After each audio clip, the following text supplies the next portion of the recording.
Welcome to the spread. If you love this show, make sure you check out Hold My Banner on Nesson as well. Ante Campbell and I catch you up with everything going on with the Celtics and around the league. Hold My Banner can be found on YouTube, Spotify, Apple, Amazon, and wherever else you get your podcast.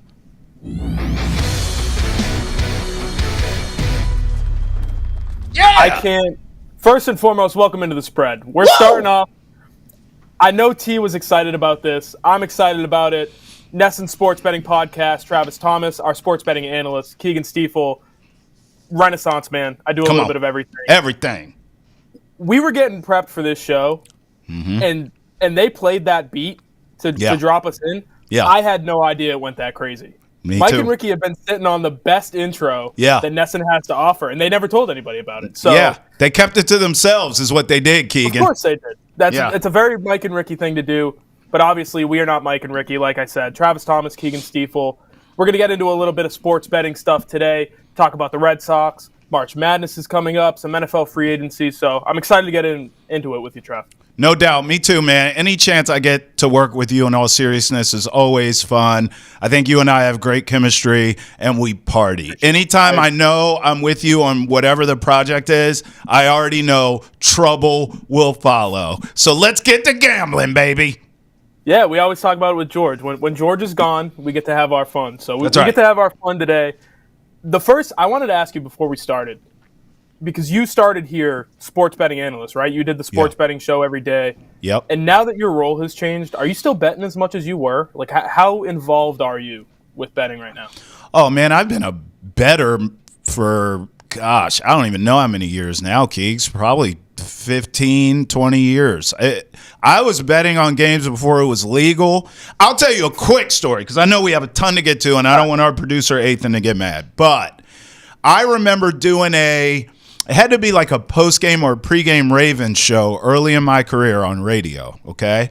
And I didn't even say anything about betting or any of that. I just made a simple comment going to break, like a tease, like, okay, when we come back on the Ravens pre-game show, we'll talk about, this matchup with the Bengals. They're a touchdown favorite in the game. We'll be right back. Just that line. I had a phone ring in the studio that I've never seen. I didn't even see the phone before. It's like the bat phone. It rings. I see my producer pick up. He looks panicked, like he had just seen a ghost. He hangs up. He gets in my ear. He goes, Travis, that was the boss of the other boss and the boss above him. He called and he said, don't you ever bring up betting again on the show. And I'm like, bro, I just said the Bengals were favored by a touchdown. So that's how far I go back with it. Yeah. When they would, it was like throwing someone in jail for even suggesting a spread or a point spread or a parlay or anything like that, to now when everyone's doing it and I can make a career of it. So to answer your question, yes, I'm still a degenerate.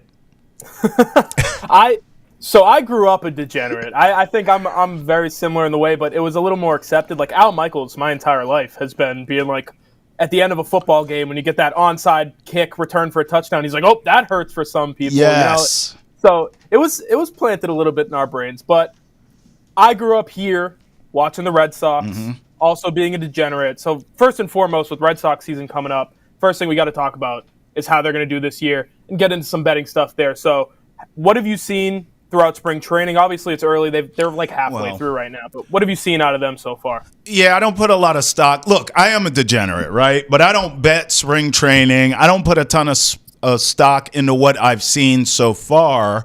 But I have seen some good things. I mean, I've seen Garrett Crochet looks like the real deal. Dude, he's unbelievable. How good is Alex Bregman? He lives up to the hype. A lot of these young prospects have popped and shown flashes and looked the part and looked the hype. So I like what I've seen thus far.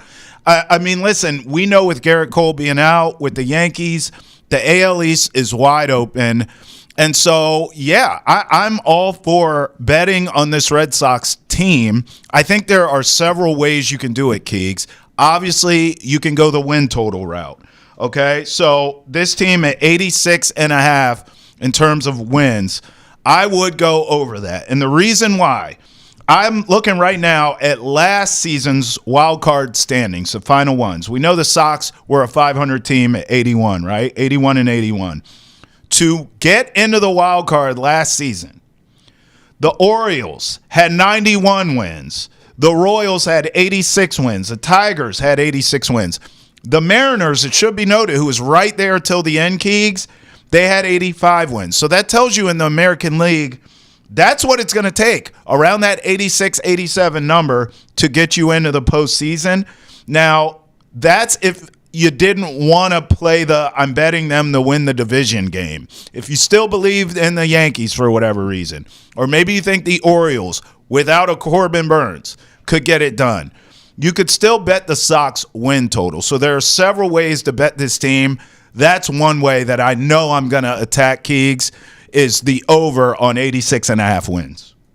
Yeah, I agree with you. I think Vegas, when they look at this team, you see the upgraded roster, but you can only give them so many more wins than they had last season because you have to take into account the injuries and regression. Right, Jarren Duran was a 9-WAR player last year. It's not going to happen again this year. Like, he's a really good player. He's not going to be a top 10 MVP guy every year, I don't think, personally. So I think they took that into account, but with the additions they made, like you said, Garrett Crochet being just unbelievable at the front end of the rotation, Tanner Houck, even if he can stay steady from what he was last year, Walker Buehler, if he can show his playoff form throughout the year, right there, plus the litany of guys they have behind them in the rotation. You know, Brian Bayo and Cutter Crawford are hurt right now, but they're still not really worried because Lucas Giolito's there. They've got 3 or 4 guys who are going to be AAA starters that can come up for spot starts. So just looking at the team right now and the lineup that they're going to put out there, plus the pitching depth that they have. The only thing I'm worried about is the bullpen. Yeah. And I think we're going to see early in the year, specifically with some of the teams they're playing, I think they might just blow some of these teams out of the water. So you're not really worried about the bullpen early. Obviously, that's a mistake. You get into June, and Aroldis Chapman maybe breaks down a little bit, and Liam Hendricks hasn't pitched in 2 years, and he starts to break down a little bit, and it could get rough. But I think they're going to be in a good spot. Going to read off some of the AL East numbers because the Yankees plus 135. That number still being there after the Garrett Cole injury is insane to me. That lineup is gross. Like, their catcher is going to be leading off this year.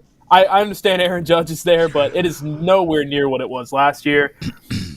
The Orioles are plus 270, Red Sox plus 350, Rays plus 750, Blue Jays 13-1 down at the bottom. So I think, like you said, if you like the Red Sox to win over 86 games, I don't see why not take them as a division winner because I think they're going to be right there with the Orioles and the Yankees. Listen, I agree with you. I'm going to bet them to win the division, but I will play devil's advocate here a bit. I think there are tiers in which you can bet on the Red Sox this season. First of all, let's go the boring one, which would just be game to game, okay? They're in a big matchup against the Royals at Fenway, and you're like, I like the Sox chances tonight. Well, you can always bet that. You have the freedom to do that anytime you want. But I think the other tier, I would call it maybe like logical bets, where you're betting with your head, not with your heart per se. You could take over on the win total, like it sounds like we both agree with. And then you could also sprinkle a little something on the Red Sox just to make the playoffs at minus 105. So Here you're being logical. Here it's like, I don't care if it's AL East winner or wild card. I need them to get over my win total, which again, what I gave you from last season, we know it's going to take over 86.5 to even get in. Okay, so your bet, you would hit your win total bet, and then obviously if they get into the postseason, minus 105 is not a bad price for them to make the playoffs either. If you had got it earlier in the offseason before all these moves happened, you could have got it at plus money. So this is something, Keegan, that you and I just need to preach the gospel of here on the spread. Is the timing in which you get these numbers really matters. But if you're just getting involved now with betting the Sox, these are ways you could do it. So I would call that the logical tier. Then I would say if you're betting them to win the AL East, it's not a bad bet. I'm making it. Keegs is making it. But you're gambling. You're gambling because the Yankees are still the Yankees, although without Garrett Cole, they're not the same. But I still believe that lineup is good enough. I disagree with you. I don't think it's trash. I think it's good enough. The issue I have with the Yankees is you are putting all your eggs in that Juan Carlos Stanton staying healthy again. I don't believe that. And then, Aaron Judge at some point here, we saw him disappear in the postseason. What if he has a down year? They are screwed. So if you want to gamble, you can go Sox to win the AL East. I don't have a problem with it. And then if you really want to go hard and you want to say we're going streaking, then you could look at AL and you can look at World Series prices, which I know we'll get into. So I would call it different tiers in how you can bet this team, Keegs.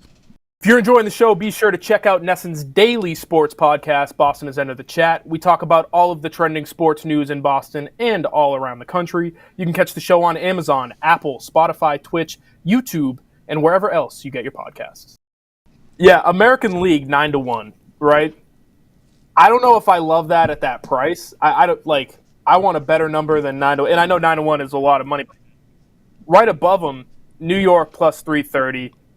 Houston plus 650, and then the Orioles at plus 650, and the Rangers at 9-1. Which another team I'm not really a huge believer in because we saw how bad it can be last year, and I think they're going to get a little bit better. But to win the American League, I don't know. I just don't see it. And then World Series winner, 20-1 for the Red Sox. That's below Philly, L.A., Atlanta, the New York Mets, New York Yankees, and then Baltimore and Houston. So. You're like you said, you're gambling at that point. If you think they're going to go all the way, 20-1 is a great price. But with the super team Dodgers out in LA and trying to get over the hump against the Yankees and the Orioles, if you already think they're going to do that, then they have another few rounds to go. I don't know about that, but I would think about the American League number at 9-1. I love the AL East number. Plus 350. I'll take that every day. Listen. I hear you, but I'm going to push back slightly. Okay. If they win the division, I mean, who's to say they can't win the American League? You already, in making the bet of winning the division, are telling me the Yankees aren't the same, which is logical, obviously losing your ace. I mean, you start looking around the AL, Keegs, you know the teams. Guardians, Orioles. I thought the Orioles losing, this is why I alluded to this earlier. Losing Corbin Burns was a huge mistake for them. They needed to bring that guy back and add some, and they lose him. And they were never going to pay him, unfortunately. Well, he was a rental, right? But he pitched well for them. So, you know, at some point, you should have invested. What did Beyonce say? If you like it, you should put a ring on it, and they should have paid him. The Astros are older than dirt. The Royals and Tigers are young. The Tigers... No one talks about this. The Tigers were in the sweepstakes very close to getting Alex Bregman. And I remember thinking at that time, well, the Sox need to get him because they're in the same position as the Tigers. And by acquiring Alex Bregman, you keep him away from them young studs that the Tigers have. So Tigers are young, trying to figure it out. Who do you trust in the AL? So I don't think it's far-fetched to think that the Red Sox win the division. They could win the AL. So I don't hate it, especially at 9-1. Where I do jump off the crazy train, and I'm the conductor of it, and I'm still jumping off, is World Series at 20-1. You mentioned the Dodgers, but that ain't it, brother. I mean, it is hellacious out in that National League with all those teams trying to dethrone the Dodgers. So if one of them do it, if the Phillies can get it done, or the Braves can get it done, or the Padres can get it done, I mean, congrats. Like, the Red Sox now have to face that juggernaut. So I'm not willing to go World Series. I think I am willing to gamble, though, and go Sox American League at 9-1. At the American League, the only thing that gives me pause there is Houston. And I know, like you said, they're old. They got a bunch of old men on that team. But that wizard stuff they do with their pitching staff, I'll never understand it. I'm not that deep of a baseball guy where I'll tell you how they're adding split finger or whatever to, I don't know. Guys can't hit what they throw. So that's all I need to know. I know they traded away Kyle Tucker. They're moving Jose Altuve to left field. It's really weird what they got going down there, but until they start losing consistently, I'm never going to shake them off. You know, they're the boogeyman to me in the American League. And then with the World Series, just to play devil's advocate, because I agree with you on everything you said. LA is a friggin' juggernaut. Man. Atlanta scares me. Philly scares me. All those teams. The Mets with Juan Soto, who knows how much better they'll be this year. I wonder if it's a situation where there are so many good teams that they're going to kill each other during the playoffs. Yeah. They're going to run each other's arms into the ground, these long series, right, that go into extra innings, and they go the full 7 games, whatever it might be. To whoever makes it out alive is a shell of themselves. I think there's a chance that happens. We've seen it in past years. Atlanta did it a few years ago in 21, where they had a decent enough path to get to the World Series, but the American League, they all killed each other to get there. And they just couldn't make it through. Washington did the same thing in 2019 when they were able to beat Houston. So I wonder if there's a situation where that might be the case. I'm not betting it now, not in March, but maybe once June and July rolls around and you see these National League teams that are they're all floating around the same record, and you have a feeling that it's going to be a race just to get those division wins and get the number 1 seed, whatever it might be. That's when I'll start to think about it. Well, this is where I'm your dangerous, degenerate friend, because I'm just not willing to go there, World Series. I am willing to go American League. I feel like the Sox could mess around, get hot, win the American League, and get to the World Series. I just don't have a lot of faith that they could beat anyone in the National League. That's just me. However, if you sort of have this little something in the back of your mind telling you, hey, I'm going to keep my eye on this, and to kind of see how the NL is playing against one another and beating each other down and seeing how the AL shapes out. And then if I see enough, I'll jump on the Sox later in the season when I feel a little more confident. I'm going to tell you, you're not going to get the better price then, because everyone's going to see what you see. So if there's a little inkling in you, there are ways to do this stuff responsibly, folks. You don't have to go out and put a ton of money on this stuff. You know, you sprinkle a little beer money on it, but at 20-1, brother. I mean, if you're right and this plays out the way you think it could, that price goes away. So if you can grab a 20-1 now in a World Series, just put a little something on it. Yeah, some of us, maybe we're clutching the wallets a little tighter lately than we used to. So one of the things I like to do before the season is look at the season-long props for the players, especially with this team, because just a few of them that we'll look at. Rafael Devers home runs, 35 plus is plus 120. He hovers around that like 32 to 34 mark. If you trust him to stay healthy throughout the year, and if they shift him to DH and he can just focus on hitting, I don't hate that number. Garrett Crochet strikeouts, 220 plus. That's at plus 130. I don't love that number. I love him at plus 200. I know it's positive money. I think it's right around 1-1. And then Jarren Duran, plus 700 to lead. I don't know if this is the American League or all of baseball, but in both doubles and triples. We saw it last year. He came really close. One or the other, do you like both at the same time at that really great number? I think he's, it's him or Bobby Witt for the triples leader thing. And that's not a bet I don't think everybody's looking at. Like, who cares about the triples? But a guy who can hit 10 plus every year, being able to sprinkle something on him and get positive money there when it's really between him and one other guy, I kind of like. Do you have any that you like, any season-long props? 2 out of the 3 that you named is fine with me. Raffy, the home run total 35 plus. I've actually bet on him in the past, not only with home run totals, but even MVP. I got a really good price from him like 2 years ago. He was like a dark horse MVP candidate, and then he got hurt and he faded down the stretch. But he's a guy I bet on before. I've hit bets and I've lost bets. I think in this case, I would be willing to go over on home runs simply because if he's DH or not, you said it. If the guy's healthy, he's going to be good for it. And if he's at DH, I like it even more, to be honest. So, and we know that's a possibility that happens here in Boston. Garrett Crochet, I would also go over on the strikeouts at plus 130. That's a great price. And this is a guy, I don't care when people say, boy, you're putting a lot of pressure on someone. It's just got here and hasn't proven he can be. They traded for him to be the ace, okay? It's okay to say that. Like, everyone's on eggshells about that. No. I saw him in person, Keegan.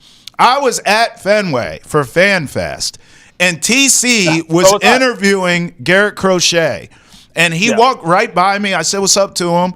And Keegs, you know me. I'm 6'3". I'm a big cat.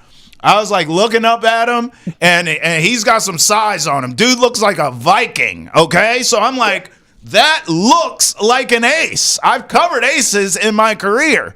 They look like absolute units, workhorses. That's what I saw with him. Now, can he put it together? Can he stay healthy? Can he handle the pressure of being an ace? Not just an ace, But for the Red Sox, pitching in Fenway against the Yankees, that's a lot of pressure. That's a lot of things. So I would be willing to bet on that as well, that all that comes to fruition and plays out. Jarren Duran, I would stay away from. I think he's a great player. But when you start getting into bets like this, Keegan, sometimes it's like lightning in a bottle stuff. And he did this last season. I don't know if he's going to do it this season or get close to doing it this season. So I would stay away and see if he can prove it again. And then maybe next season I come back to that well. Does that make sense? Yeah, and if he tweaks a hamstring, right, that's dead. It's not going to happen. And the last thing on Crochet, I was at Fenway Fest too, and as a reporter, you're in those little scrums, and some guys, they get pictures, and you end up in the background of a picture. There's nothing more emasculating than being a 5'10 dude standing next to a 6'6 dude. That's right. Who's a professional athlete, and he's about to make $200 million, and you look like a little kid next to him. It's brutal. We saw Garrett Crochet at Fenway Fest. If you want to see him, go ahead and check out NESN 360. Stream the entire Red Sox season with NESN 360 annual plan, available at an all-new reduced price of just $20 a month paid annually. And for a limited time, you can get 4 free tickets to Fenway with your purchase. Visit NESN360.com to sign up today. We're moving into our bread and butter, Trav, the NFL. NFL free agency. We talked baseball. We got it out of the way. Yep. Now let's get into what we want to talk about. It already started on Monday with the legal tampering period. We saw the Patriots agree to a bunch of contracts with a bunch of different guys, obviously all across the league. But on Wednesday, free agency officially opened up at 4 p.m. We're just going to put it out there for everybody. That's when we're recording right now. So did Cooper Kupp get cut? Yes. Did he sign with anybody? We have no idea. But we did want to kind of check out some of these numbers with who these teams or who these players might sign with. So we've got a few down here. Next team betting odds, Aaron Rodgers, Cooper Kupp, Jair Alexander. Where do you want to start, Trev? Wherever you want, brother. You know that. I think it's got to be Rodgers, right? The first and foremost, like, he's the guy who needs to come off the board before anybody else. I think that's when we're going to see everything fall into place. The next team odds per DraftKings, Pittsburgh at plus 125, New York Giants plus 125, the Vikings plus 350, which doesn't make a whole lot of sense. They drafted the guy in the first round last year, but whatever. Titans 10-1, Colts 25-1. Do any of those jump out to you that you might be interested in betting on? Yeah, I think the Steelers, and it is a favorite, so I'm not breaking any news here, but I don't hate the price at plus 125. First of all, let's start with the Steelers have been very aggressive with adding weapons. DK Metcalf, I mean, look no further, right? So to have him and Pickens now as your wideouts, they move off of Najee Harris. They go to a more, I would say, it almost goes against the brand of the Steelers. It's not so much of a smash mouth type of run game even. It just feels like they're trying to get modern. And what's funny is we're talking about Aaron Rodgers, who is 900 years old. But in the end, with the defense that they have, with the affinity that Tomlin and Rodgers apparently have for each other. All the reports are that they admire one another. They have talked. They have a good rapport, which is surprising to me. I kind of look from the outside looking in. It doesn't seem like it would work to me, but sometimes you get these odd couples.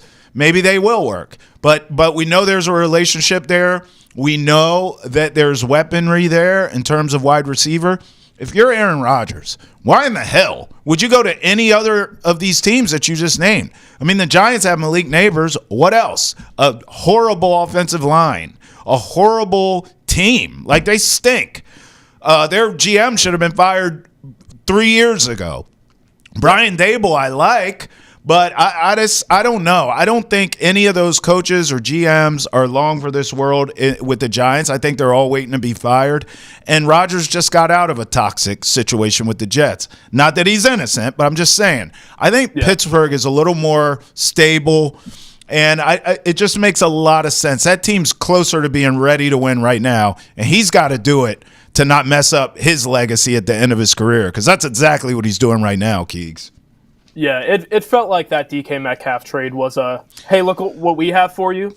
Yes. We went out and we did it, and Pittsburgh's kind of grasping onto being a contender. Like, I wouldn't really put them in the category of Baltimore or Buffalo or Kansas City, but they're closer, like you said, than some might think. But if they don't, go out and sign Aaron Rodgers, if they end up with a second-tier quarterback or if they're looking for one in the draft, that feels like a disaster for them. It feels like they put all their eggs into this basket. So I would imagine they don't let him go anywhere else. Money's not an issue for him. He's looking for the best situation. I think Pittsburgh is the best situation, but even beyond that, if he really is just looking for, let me get one last big payday, it's got to be Pittsburgh, right? Because you're at a point with your franchise where if you don't go get that quarterback, you're going to start selling off pieces. Yeah, we haven't talked about the Patriots. I think we should jump in with two players who, one of them is very obviously connected to the Patriots. It's a guy we've talked about targeting for a very long time, and that's Cooper Kupp. Another one who, just real quick, Jair Alexander makes no sense to me. The Patriots, they already signed Carlton Davis, so they've got their two boundary cornerbacks. Alexander, the only reason he's out in Green Bay is because he's a headache, and no one really wants to deal with him. So this number, I know this number was placed out. It's plus 400, 4-1. They're the favorites. I know that was before the Carlton Davis signing, but even then, it doesn't really make a whole lot of sense to me. I don't know if you have a take on that, but the Raiders, 450, Jaguars, 550, and then 49ers, Steelers, Rams, they're all plus 650 and above. Yeah, I don't – it doesn't make sense for the Patriots. That's where we agree. And, look, I understand wanting – more than just these two stud corners that they have. I get that, especially with the way this defense runs. There's more DBs on the field anyway, so I get it. But if you're going to go that route, I would much rather the Patriots spend money on the offensive line here in free agency. Hello, Cam Robinson. Excuse me. And to be able to do that would free you up in the draft to not take Will Campbell. Doesn't mean you still couldn't if you got a Cam Robinson. But I'm saying if you do get a Cam Robinson and others free agency-wise on your offensive line, then all of a sudden, if a Travis Hunter is available to you, you take that guy and plug him in at corner. So I agree with you on Alexander. I tell you, it makes a lot of damn sense to the Patriots. And I've been telling you this from the jump. It's Cooper Kupp. And if you could get them pennies on the dollar, which they will be able to, why not? Why not add a guy who at this stage of his career is mediocre to your already mediocre wide receiver room? The only difference is Cooper Kupp actually knows how to win. He's a winner. He's had a great career. So he can teach these younger mediocre receivers how to not be so damn average, can he? So I think Cooper Kupp makes a ton of sense to New England. He's an adult, right? It's all they need. I'm somebody who respects Kendrick Bourne a lot, and he's the veteran in the room. But very clearly, what we've seen in the last year is that he isn't enough, to bring these guys up with him. I think Cooper Kupp is. Whether or not he's doing it on the field, he's not going to be the guy you saw in the Super Bowl 3 years ago. He's a shell of that person. That was one of the best wide receivers ever, by the way. That best wide receiver season of all time he had that year. But he's on the downturn. But at the very least, what you're getting is a technician of a route runner in the slot who kind of pushes everybody outside. He draws attention to himself, and he might be able to get guys like Kayshon Boutte open just by running routes in the middle of the field. Kendrick Bourne, if he's still around on the outside. So I agree with you. Just go get Cooper Kupp. They might have already done it by the time this comes out. But I hope so. Some of these numbers don't really make sense to me. The Jaguars are the favorites. No. 2-1. No. Plus 200. The Broncos, 4-1. I guess that makes sense. They need a wide receiver. It makes sense. They made the playoffs last year with a rookie quarterback and a head coach who very clearly kind of gets players to play in his system and play well. So that I understand that. Patriots 5-1, Chargers 5-1, and then it's contenders. It's the Lions, it's the Cowboys, it's the Commanders, the Texans. It's teams like that. Well, think about a few of those teams that I would look at are the biggest threats to land him instead of the Patriots. You mentioned the Broncos. They are in the same boat as the Patriots. They have their receivers are so-so. They have a rookie quarterback who looks pretty good, although our guy and Drake May has a higher ceiling than Bo Nix. Bo Nix would tell you that. So that's just a fact. And they have a great coach steering the ship, building a new culture and moving forward. That's Sean Payton, Mike Vrabel for the Patriots. Same with the Chargers, bro. I mean, Justin Herbert, young, phenom quarterback, okay? but you don't have anything at wide receiver. And they really don't have much in terms of playmakers. Decent defense, great coach in Harbaugh. So all these teams are in the same boat. I would say advantage New England is Drake May being young, entering his prime, where I feel like Justin Herbert, is probably in it right now. As a receiver, you want to obviously be with a quarterback that can get you the ball. So I would say probably the Patriots and Chargers in that order are the best chances to land Cooper Kupp, would be my guess. But I would bet Patriots. Yeah. And Andrew Callahan of the Boston Herald reported he's intrigued by the idea of playing for the Patriots. I don't know what that means. Me too. If they want to pay me $20 million a year, I'll go run some routes. But I think for a player who's won and he's done it before, and he had his whole career with LA, now it's the back end of let's see what I can do. Let's see how long I can do this. I think the Patriots are a good spot for him to do that. We talked Red Sox futures. Yep. Patriots futures a little less exciting, right? To win the AFC East plus 750, they're behind Buffalo, who's clearly the favorite at minus 250. The Dolphins plus 475. Jets 12-1. Justin Fields is their quarterback. It's not going to happen. But the Patriots sitting there like kind of third in the running. Buffalo is very clearly the favorite. Does that number move you at all? That 750 number? Hell no. I wouldn't bet them to win the division with your money, and your paper is long. Where I would bet the Patriots, kind of going back to the Red Sox formula here, I would look at win totals when those are available, when those come out, and depending where that number is. If that number's at 4.5, I'm willing to go over. If it's at 5.5, I'm willing to go over. You start getting a 6.5, I get a little nervous. But if they're disrespected, 4.5, 5.5, I would bet over. I think this is probably a 6-7 win team at worst next season. At worst, at best, which I don't see happening. At best, I think they could win 9 games. Now they got to get a left tackle, right? So it's somewhere in that 6 to 8 range more than likely. So if I can get a key number, 4.5, 5.5, I'll go over that, no problem. The other one I would consider, depending on the price, would be the Patriots to make the playoffs, depending on the plus money there. I'm greedy enough. If you give me a 2 plus 250, a 3-1, I'd probably do a little something. I'd sprinkle a little something on it. Because in this league, Keegan, we've seen it time and time again. The Lions sucked my whole life. It felt like overnight they got awesome. The Texans were a laughing stock, okay, in this league. Yeah. They had the second pick in the draft. They took C.J. Stroud. They hired some dude named D'Amico Ryans as a head coach. Think that was a good call? Yeah, it was. They turned it around overnight. I mean, there's just countless examples of this in the NFL. That's why it's king. So if you told me the Patriots had a great offseason, draft free agency, Vrabel's turning things around, Drake May in year 2 takes another step, and they won 8 or 9 games, they're fighting for a wild card spot. So I don't think it's insane to sprinkle a little something on the Patriots to make the playoffs. I would probably, though, just feel more comfortable betting over the win total, depending on the number, and certainly betting them week to week and picking my spots depending on matchups. Yeah, we talked about Denver earlier, right? And that's kind of best case scenario for you next year. 10 wins, sneaking into the playoffs. Yep. Getting your doors blown off by Buffalo. That's, 2 thumbs up, round of applause for everybody. One number that I am looking at, it's not the Patriots, but in the AFC. And we're talking AFC Championship, NFC Championship now.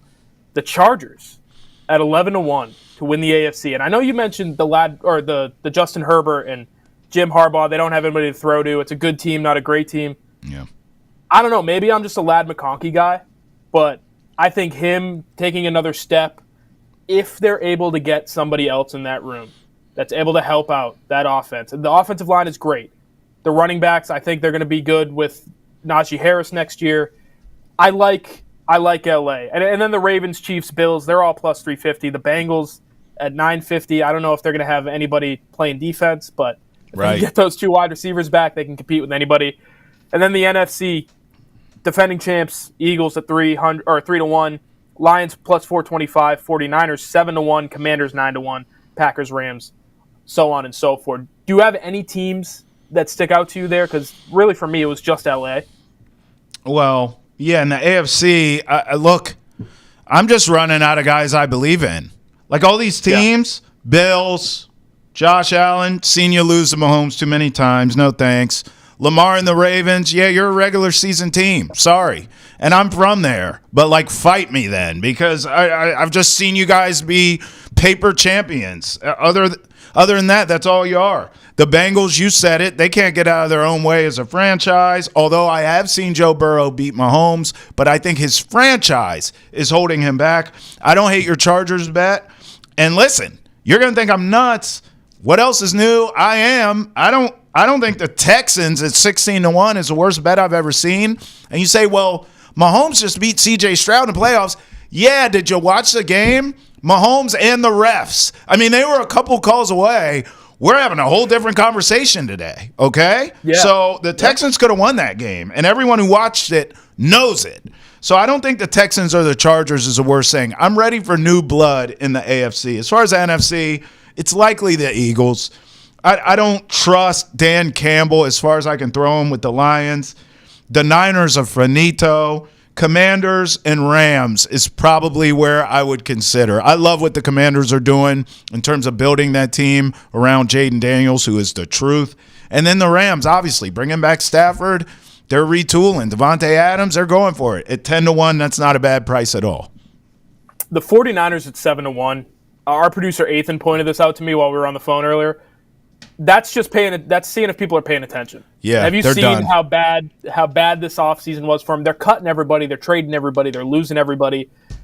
I think for them, we've seen they can retool quickly. Like they went to the Super Bowl, they stunk for a year, and then they went back to the Super Bowl. So they can retool quickly, but this is going to be one of those years where they have to get their ducks in a row and figure out what they're doing with this roster because they're all getting older. Now they have to pay Brock Purdy.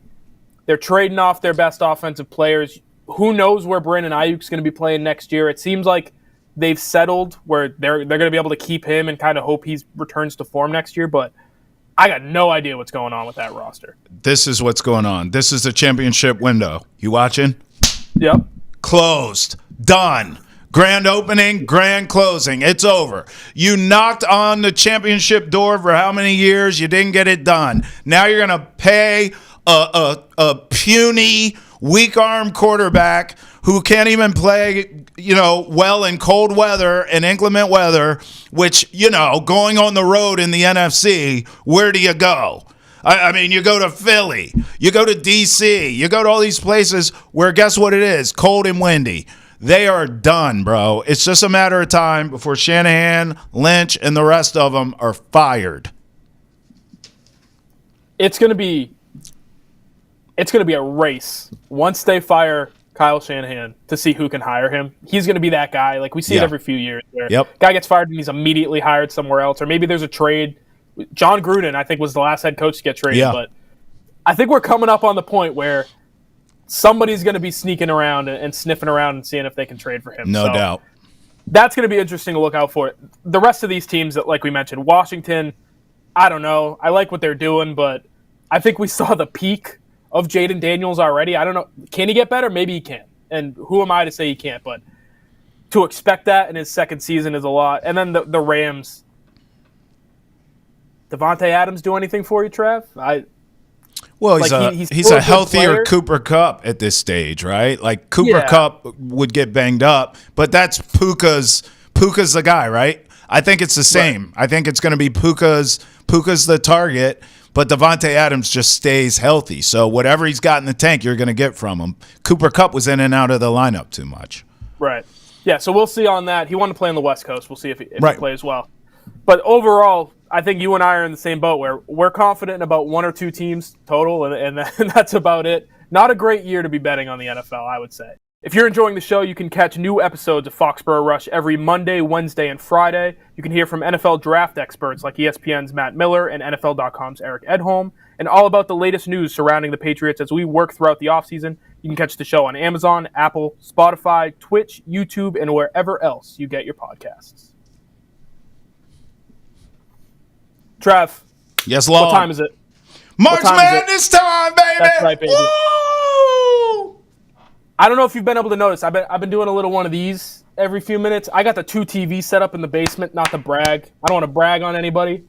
But we got UNC winning basketball games. We got Texas blowing out Vanderbilt in the first half. So Let's go. One of my favorite times of the year because I am not a college basketball guy. I am a college football guy through and through. You know that. The draft is my favorite thing in the world. Yeah. But when March 10th rolls around, call me college basketball Keagan. I can't get enough of it. For the next 4 weeks, I'm the biggest college basketball fan in the world, and then I'm going to forget about everything again until next March.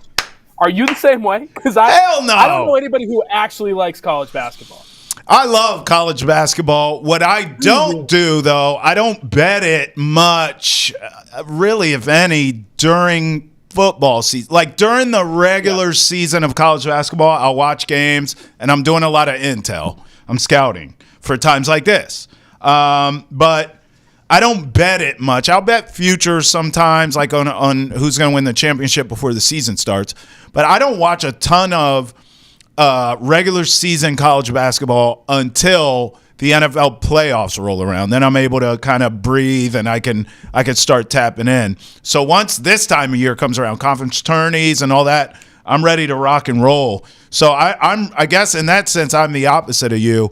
But I also grew up in college basketball country, so it's probably in my blood. In fact, when we wrap up the spread here today, what I'm going to do is, now that you tell me that setup, I'm going to come over to your crib, and we're going to have a little segment called Drinking Kegs with Keegs, baby, and we will gamble heavily on these games.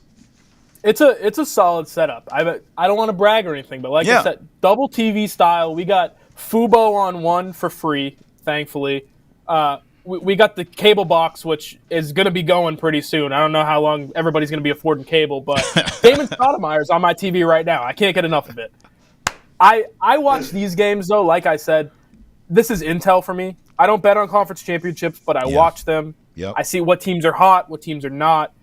Duke apparently is good. Breaking news. Who knew Duke was going to be good at basketball this year? But Cooper Flagg is unbelievable. Yep. UNC, it looks like they're playing well right now. Are there any teams that are really tickling your fancy right now, Trevor? Is anybody sticking out to you as you watch the conference championship games? Yeah, I mean, I have a ton of teams that I like. I have a ton of teams that I love. I have a ton of teams that I'm going to stay away from. I, generally speaking, wait until the brackets are out to look at matchups and things like that. But I'm looking at the same teams as everyone else, the heavies, right? I love this Auburn team. I mean, one thing no one really talks about, they just say, well, Bruce Pearl's due because he's a great coach, and that's true. And they say, well, this Auburn team's been together for so long. That cohesion, that chemistry is there. A lot of experience. That's true. But I just always scoff when I hear that because it's like, how come you're not being honest? Everyone on Auburn's team is 40, Keagan. Like, they've all been there for so long. If they don't win it this year, I just don't know when they'll ever win it. So, of course, I'm looking at Auburn. Of course, Houston can get it done. They've also been knocking on the championship door for a while. I would look at Houston this season, St. John's, obviously with what Pitino's doing, and then just the SEC in general. You talk about Auburn, but it doesn't end there. Tennessee could win this whole thing.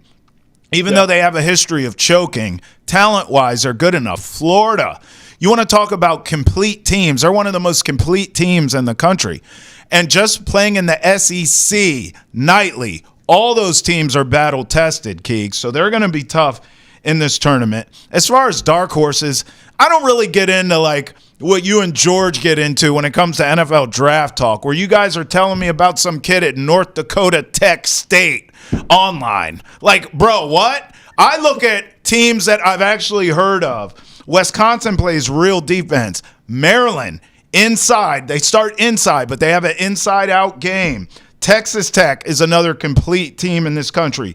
How about BYU? For the entire month of February, Keagan, I watched this BYU team go on the road and have huge upsets. That's something you keep your eye on depending on bracket matchups come tournament time. And then for those off-the-radar teams, Keagan, I just watched the CAA tournament the other night.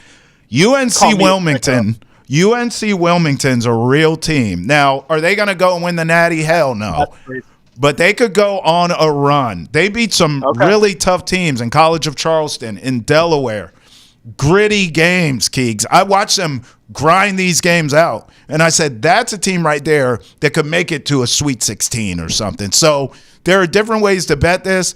My advice would be get a handful of teams that you've seen and you've watched and you've been impressed with, and then look at their matchups in the bracket, do your research, and bet accordingly.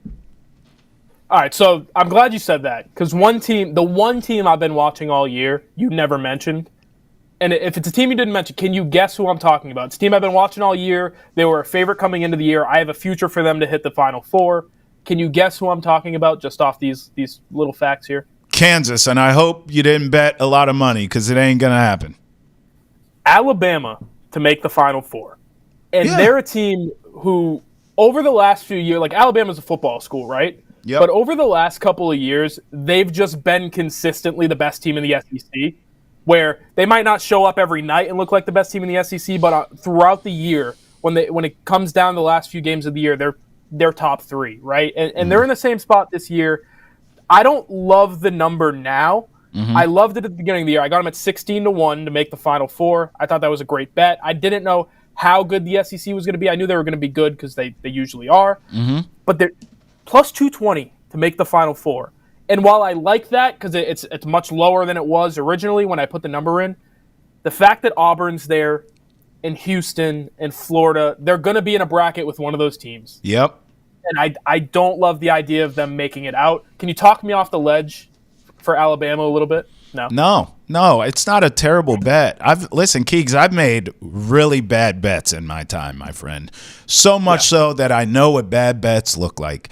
And I'm not going to talk you off the ledge. That is not a terrible bet to have Roll Tide in the Final Four. The only thing that will have you, losing sleep at night is that this team is allergic to, i.e., does not play defense. They just don't. They are a quintessential NBA team. It's what we see in the NBA.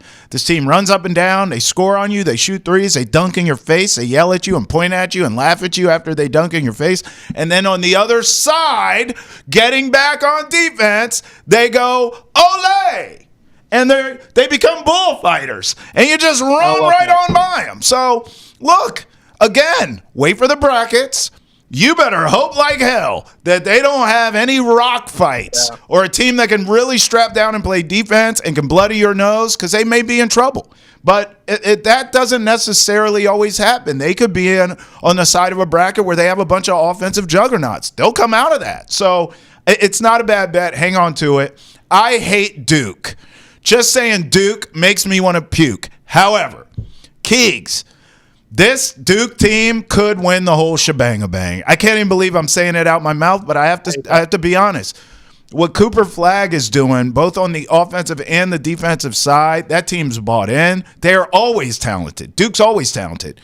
But now they have a true superstar that's not necessarily thinking about the NBA in 5 minutes. Some guys they've had, one and done, they don't care about Duke. They're just there to get to the league. They're passing time, and Duke's a big brand. This kid, Cooper Flagg, cares about Duke, and he plays like it. I mean, he plays on both sides. They're so talented. He's a leader. Shireman's doing a great job.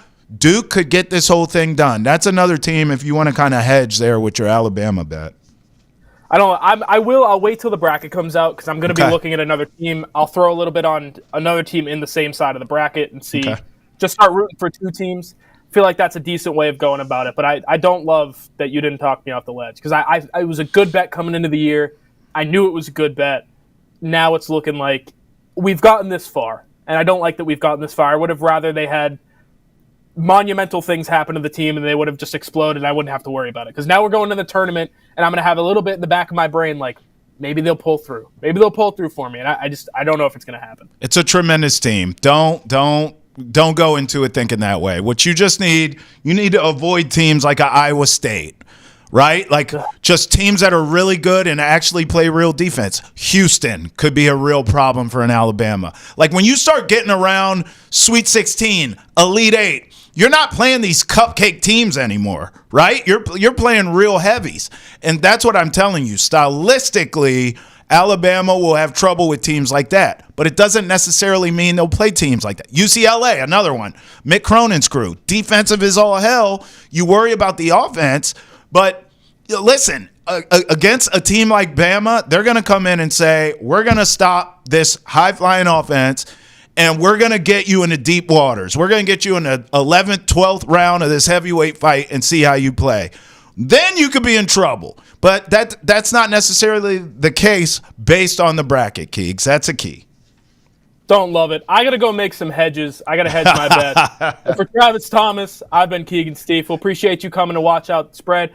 Catch us next time. Who knows who it'll be? It might be me. It might be Trav. It might be somebody who's never worked here before. We have no idea. So catch us on Apple, Spotify, Amazon, YouTube, wherever you get your podcasts, and we'll see you next time.